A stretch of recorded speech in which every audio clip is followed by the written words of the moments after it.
আসসালামু আলাইকুম ওয়া রাহমাতুল্লাহি ওয়া বারাকাত। অমুসলিমদের নামের সাথে নাম মিলিয়ে রাখা মাকরুহ না হারাম?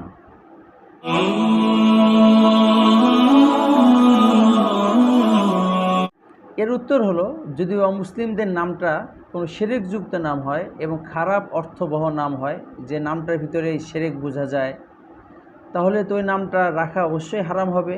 এক নম্বর কারণ, যেহেতু নামটাই শিরকি নাম। দ্বিতীয় কারণ হলো, একজন মুশরিকের অনুকরণ হয়ে যাচ্ছে। আর যদি তাদের নামটা এরকম শিরকযুক্ত না হয়, বরং নামের অর্থ ভালো, তাহলে রাখার অবকাশ আছে, তবে অপছন্দনীয়। কেননা আমাদের তো ভালোবাসা হওয়া দরকার মুসলমানদের সাথে। অমুসলমান যারা আছেন তাদের প্রতি আমাদের ওরকম হৃদ্রতা না থাকা উচিত, যেরকম হৃদ্রতার কারণে তার নামটা পর্যন্ত রাখতে আমরা বাধ্য হই।